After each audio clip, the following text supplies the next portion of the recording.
नमस्कार, मैं हूं रविंद्र जैन और आप देखना शुरू कर चुके हैं सबकी खबर। क्या ये बात सही है कि गोदी मीडिया अब गोदी से उतरने की कोशिश करने लगा है? कुछ ऐसे उदाहरण सामने आने लगे हैं जिससे लगता है कि गोदी मीडिया इस समय कुछ घबराया हुआ है और कोशिश कर रहा है कि किस तरह रिवर्स गियर में आया जाए, किस तरह गाड़ी को न्यूट्रल किया जाए। निश्चित तौर पे कुछ उदाहरण मैं बताऊं और उसके बाद इस विषय पे मैं बात करूंगा मध्य प्रदेश के वरिष्ठ पत्रकार जो लंबे समय तक दिल्ली में रहे हैं, अरुण दीक्षित जी से। मैं आपको बता दूं कि 3 तारीख को विश्व प्रेस फ्रीडम दिवस था और उस दिन इस देश में पहला TV channel, satellite channel launch करने वाले सुभाष चंद्रा ने एक वीडियो जारी किया था और उन्होंने ये कहा था कि भारत में जो प्रेस की स्वतंत्रता है उस रैंकिंग में 180 देशों की रैंकिंग को देख लें तो हमारा नंबर 159वां है, जो बहुत दुर्भाग्यपूर्ण है। पहली बार सच को स्वीकार करने की हिम्मत किसी बड़े चैनल के मालिक की हुई और 2 दिन बाद यानी कि 5 तारीख को सुभाष चंद्र जी ने एक और ट्वीट किया है और ट्वीट का भी कई तरह से लोग अर्थ लगा रहे हैं। आज जब मैं ये कार्यक्रम बना रहा हूँ उस ट्वीट पर 188 कमेंट आ चुके हैं। मैं बता दूँ ट्वीट क्या है। ट्वीट ये है कि उन्होंने रावण के मौत के समय दिए गए एक लाइन का अर्थ बताते हुए कहा है कि रावण को राम ने नहीं उसके अहंकार ने मारा है और हमें अहंकार को भूलना चाहिए। तो इसके लोग अर्थ लगा रहे हैं कि कहीं ना कहीं वो सत्तारूढ़ दल पर निशाना साध रहे हैं। आज जो भारत में सत्ता है वो अहंकार से भरी हुई है और जो 188 कमेंट आए हैं उसमें सभी ज़्यादातर लोगों ने इस बात को स्वीकार किया है कि ये जो सुभाष चंद्र जी का जो ट्वीट है वो कहीं ना कहीं भारत सरकार पर, नरेंद्र मोदी पर हमला है। और नरेंद्र मोदी पर हमला नहीं है बल्कि ये भी लिखा जा रहा है क्या डॉक्टर सुभाष चंद्रा को इस बार राज्यसभा नहीं मिली, इसकी भड़ास निकाल रहे हैं वो। लेकिन हम केवल सुभाष चंद्रा की बात क्यों करें, यदि अब हम टीवी चैनल देख रहे हैं तो कुछ थोड़ा थोड़ा बदलाव दिखाई देने लगा है। आप देखेंगे राहुल कंवर का एक अमित शाह जी के साथ इंटरव्यू, तो वे पूछते हैं उसमें कि भाई जब कांग्रेस के घोषणा पत्र में जो बात नहीं है उसका आप प्रचार क्यों कर रहे हैं। श्वेता सिंह भी सवाल पूछ रही हैं, सुधीर चौधरी भी सवाल पूछ रहे हैं और ऐसा लगता है कि ये सारे एंकर जिन्हें गोदी मीडिया का चेहरा माना जाता था वो एंकर अब कहीं ना कहीं एक तरह से कांग्रेस के घोषणा पत्र को साथ लेकर चल रहे हैं और सत्ता पक्ष से सवाल पूछने लगे हैं। इसका अर्थ क्या है हम समझते हैं वरिष्ठ पत्रकार अरुण दीक्षित जी से। अरुण जी, आपका स्वागत है। आपको लंबा अनुभव है और 4 दशक का अनुभव है और बड़ी बात यह रही है कि आप दिल्ली में लंबे समय तक रहे हैं, नवा टाइम्स में।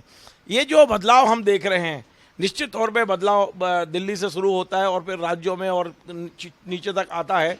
चैनलों में जो बदलाव आया है, खासकर जी न्यूज़ जो है जिसके संस्थापक डॉक्टर सुभाष चंद्रा हैं, उन्होंने 3 तारीख को वीडियो जारी करके कहा कि देश में दुर्भाग्यपूर्ण स्थिति है मीडिया की।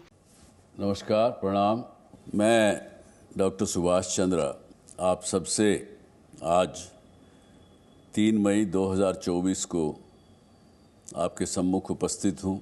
आज का दिन अंतर्राष्ट्रीय प्रेस फ्रीडम का दिन है। विश्व में शायद मुझे ये कहना पड़ेगा कि दुर्भाग्य है कि भारत का रैंकिंग प्रेस फ्रीडम में 180 देशों में से एक 159th नंबर पर है। लेकिन आज तो केवल इतना ही कहूँगा, जी नेटवर्क को देश विदेश, भारतीय भाषाओं में और 10 विदेशी भाषाओं में मिलाकर रोज़ लगभग 150 से 155 करोड़ लोग रोज़ देखते हैं। इसका क्या अर्थ है वो मैं आगे आने वाले अपने मैसेजेस में आपको देता रहूँगा। आप सबका प्यार जी नेटवर्क के साथ, जी न्यूज़ के साथ बना रहे। मैं आपको विश्वास दिलाता हूँ कि हम भरसक प्रयास करेंगे कि आपको सीधी सच्ची न्यूज़ आपके घर तक, आपके मोबाइल्स में, आपके हर जगह पहुंचती रहे। धन्यवाद। एक बार फिर विश्व प्रेस फ्रीडम डे की एक बार फिर शुभकामनाएं। धन्यवाद, नमस्कार, जय हिंद, जय भारत।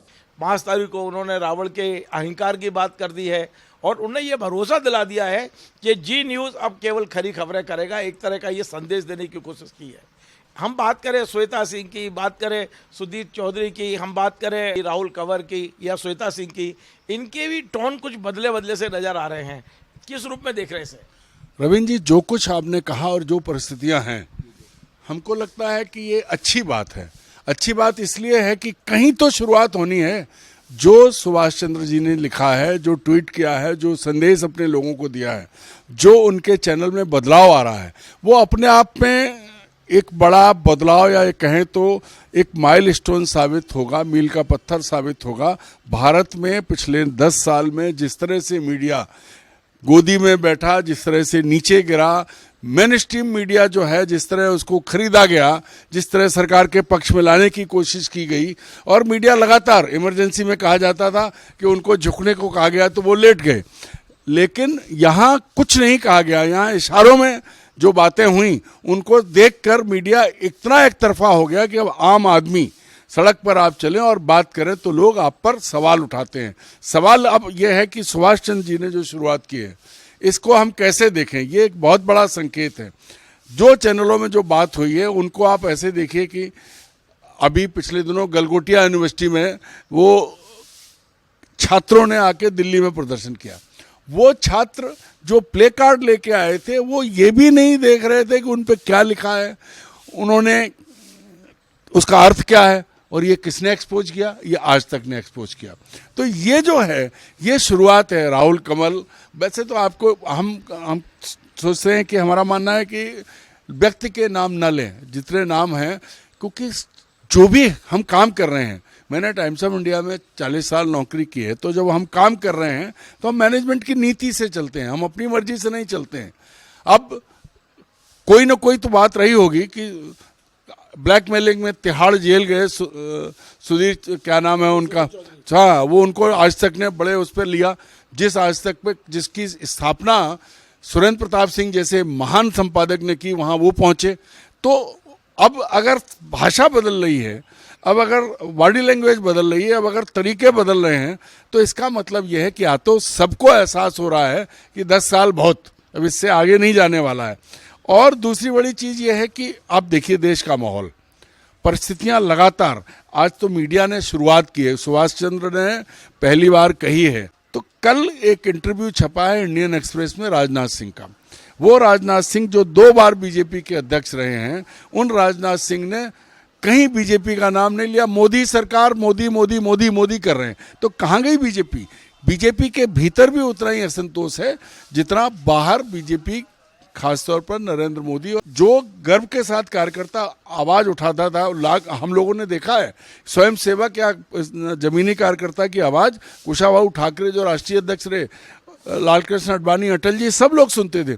लेकिन अब क्या है? अब सिर्फ मैं और मेरा घोड़ा, ये जो हो गया, और या फिर मेरा टेसू वहीं अड़ा, जहां उन्होंने कह दिया कि वहीं के वहीं जो है वो पहुंच गए। इसके आगे कोई नहीं सुनता, ना अमित शाह के बाद किसी की बात अगर सुनी जा रही हो, उसको आप बताओ। अरुण जी, अभी देश में 2 चरण के चुनाव हुए हैं, तीसरा चरण कल है, टोटल 7 चरण होने हैं। 2 चरण के जो रुझान हैं, या 2 चरण के जो वोटिंग का जो तरीका है, उसके बाद एक ही गोदी मीडिया गोदी से उतरना शुरू हो गया। आप देश के इतिहास में ये पहला चुनाव है जहां किसी तरह का शोर नहीं है, जहां कोई बात नहीं हो रही है, जहां बैनर नहीं है, बिल्ले नहीं है, पोस्टर नहीं है, बड़ी बड़ी उस तरह की ना रैलियां हैं, हाँ, चुनिंदा रैलियां हो रही हैं। लोग बोल भी बहुत कम रहे हैं, लेकिन उन्हें पता है, जब आप उनसे थोड़ी देर बात करो तो इशारों में बात करते हैं, बोले बस ठीक है, भिखारी तो बन ही गए। तो इस तरह का डायलॉग मैंने एक गाँव में सुना। क्यों? क्योंकि पहले सरकार जब काम करती थी तो सरकार कुछ नाम नहीं देती थी, ये लाए लाभार्थी, हितग्राही। तो ये क्या मतलब है आपका? ये जो चीजें हैं, उस आदमी को आप अपमानित कर रहे हैं। मध्य प्रदेश के मुख्यमंत्री मन से कहते हैं वो फोकट का अनाज वाली स्कीम का क्या नाम है? तो ये जो चीज है, वो जनता, इसको मालूम है कि देश कहाँ जा रहा है। सवाल ये है, वो जो मैंने आपसे निवेदन किया है कि 7 चरण होने हैं, दूसरे चरण के बाद ये परिणाम आ रहे हैं, तो 7 आते आते क्या स्थिति बनेगी? रविंद्र जी, मैं वही कह रहा हूँ कि एक तरफ इनको ये दिख रहा है कि क्या होना है, गोदी मीडिया को समझ में आ रहा है, सरकार को भी समझ में आ रहा है, मोदी को भी समझ में आ रहा है। और इसीलिए मैं आज इस चैनल पे पूरी जवाबदारी के साथ कह रहा हूँ, इसीलिए मोदी ने जो तैयारी की है, वो ईवीएम की तैयारी पूरी कर ली है 2 चरण के बाद। अगर भारतीय जनता पार्टी की सरकार या मोदी की सरकार लौटती है तो जनता के मत से नहीं लौटेगी, ईवीएम के मैंडेट से लौटेगी। और अगर नहीं तो मैं चुनौती देता हूं कि अगले जो 4 चरण बचे हैं इनको बैलेट पेपर से करा लिया जाए या वीवीपैट की गिनती करा ली जाए। सबसे बड़ी बात वही है, क्योंकि मीडिया को दिख रहा है। अब एक बड़ी बात और हुई है कि हम और आप मीडिया वाले हैं, अगर झूठ बोलते हैं और बाहर जाते हैं तो पब्लिक हमसे जवाब करती है। कितने जगह लोगों ने, आम जनता ने घेरा है, हूट किया है, कई प्रोग्राम्स टीवी वालों के तोड़फोड़ कर दी गई है, क्योंकि जनता अब एक तरफा नहीं चलना चाहती है। और यही चीज तो ये हो रहा है कि जैसे अब नेताओं को काले झंडे दिखाते थे, नेताओं के खिलाफ हाया है और वापस जाओ के नारे लगाते थे, अब तो हमने देखा कि हेलीकॉप्टर से पत्रकार उतरती हैं और वहाँ काले झंडे दिखाए जा रहे हैं, हाय हाय के नारे लगाए जा रहे हैं, वापस भेजने की बात की जा रही है। ये कितना बड़ा अपमान है मीडिया का। देखिए रविंद्र जी, अपने यहाँ कहा गया ना, अति सर्वत्र वर्जते। इस मीडिया ने अपने आप को वहाँ पहुँचा दिया है जहाँ से वापसी बड़ी मुश्किल होगी, क्योंकि इमेज बदलना, आपने 10 साल में खुद को इतना गर्त में पहुंचा दिया कि वहां से निकल के आप चिल्ला के भी कहेंगे कि हाँ आपका रवैया बदलेगा, उसके बाद भी आप ये समझिए कि लोग भरोसा नहीं करेंगे। ये अपमान मीडिया वालों ने खुद कराया। गोदी मीडिया का मतलब क्या होता है? गोदी में बैठाने का मतलब क्या होता है? या तो बच्चे बैठाए जाते हैं। तो ये जो सबसे बड़ी चीज है वो ये है कि आज पब्लिक का मूड बहुत बदला हुआ है। बाहर कुछ नहीं दिखा। जब आदमी चुप होता है, जब आप मौन साध लेता है, तब उसके मन में क्या चल रहा है सबको भांप पाना मुश्किल है।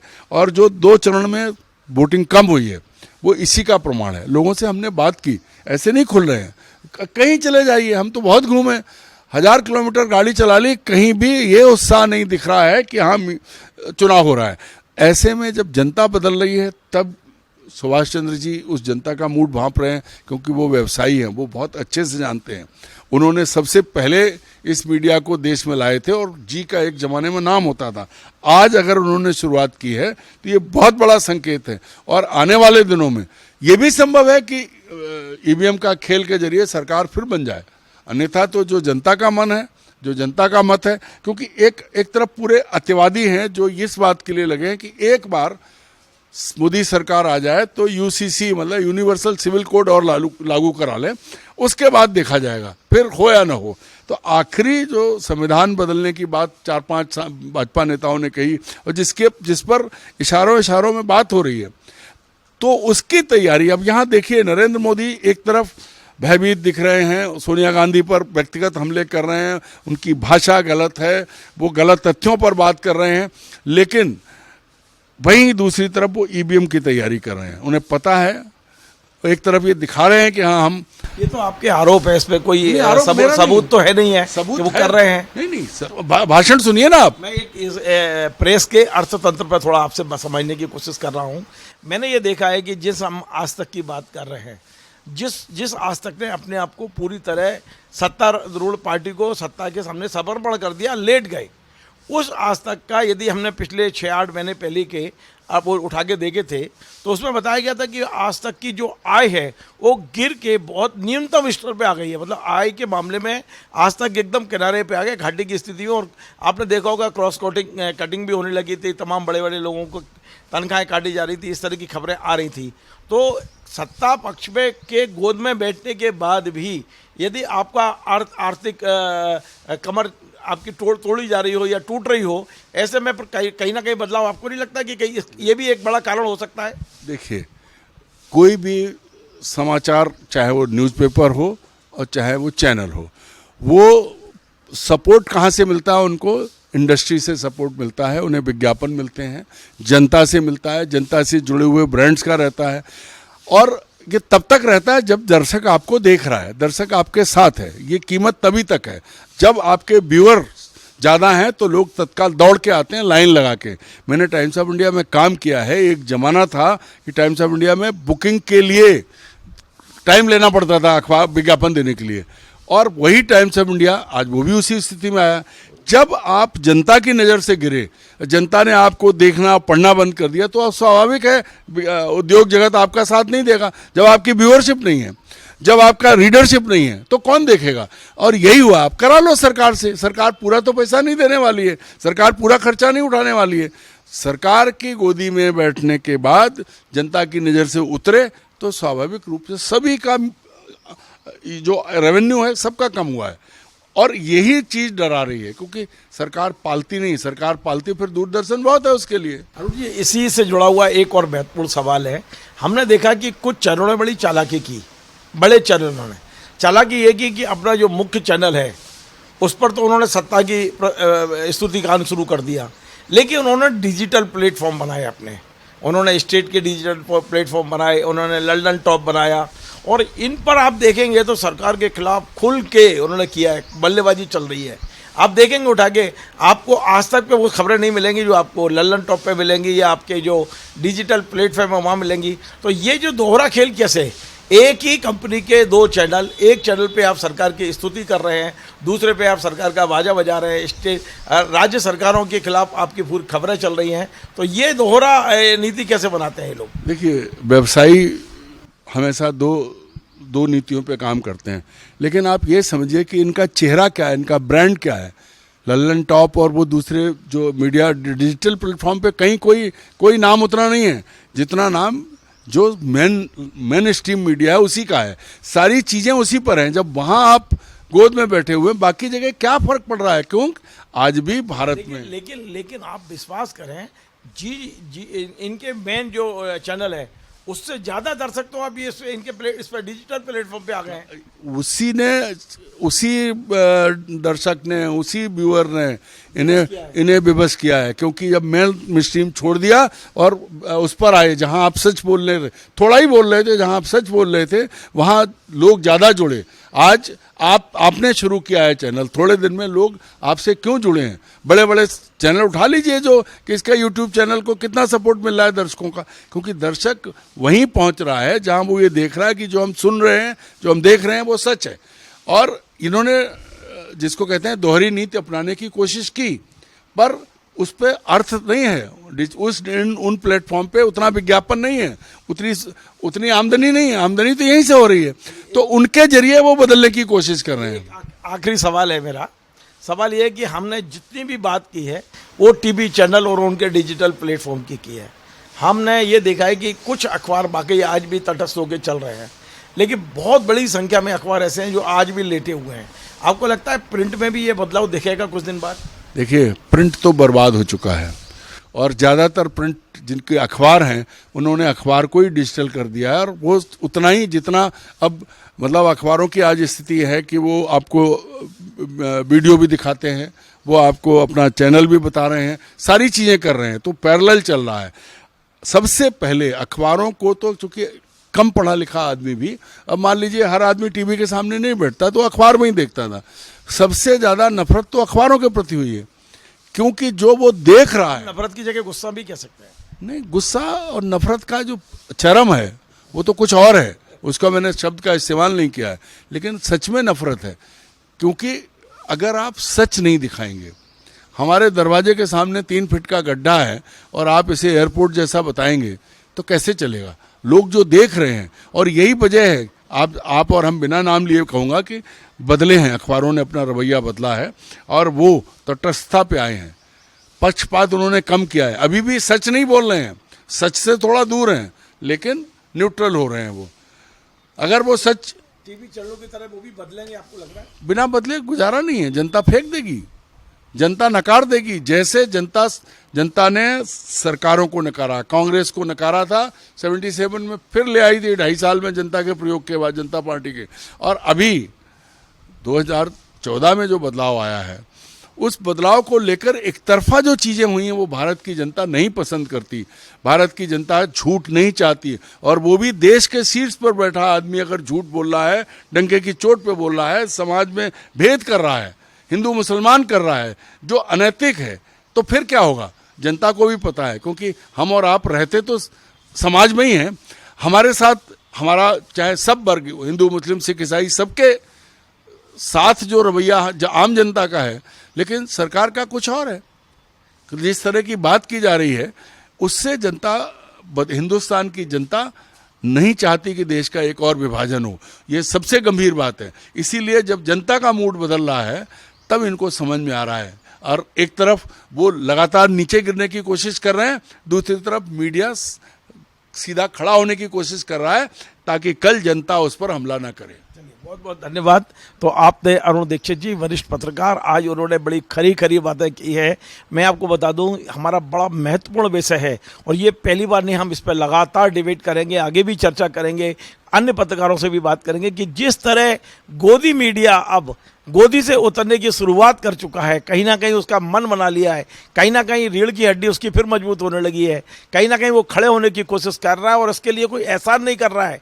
जनता के मूड को अब शायद मीडिया और बड़े बड़े मीडिया घराने भांप रहे हैं और यही कारण है कि हमने देखा जी न्यूज़ के जो फाउंडर हैं डॉक्टर सुभाष चंद्रा, उन्होंने बाकायदा वीडियो जारी कर दिया है, उन्होंने ट्वीट करना शुरू कर दिए हैं और ये पहला शुरुआत है। हमने देखा कई एंकर जो गोदी मीडिया की एक चेहरा बन चुके थे, उनके क्वेश्चन पूछने के उस पर बदलाव आया है, तरीके में बदलाव आया है, अब वो सवाल पूछने लगे हैं। अब देखना होगा ये सवाल कब तक पूछेंगे, कितनी दूर तक ये मामला जाएगा, क्या वाकई ये गोदी से उतरेगा या उतरने की केवल एक्टिंग करेगा। आपको हमारा ये कार्यक्रम पसंद आए तो आप इसे शेयर करें, लाइक करें, कमेंट करें और आपसे बार बार निवेदन है हमारे इस चैनल को सब्सक्राइब अवश्य करें। धन्यवाद।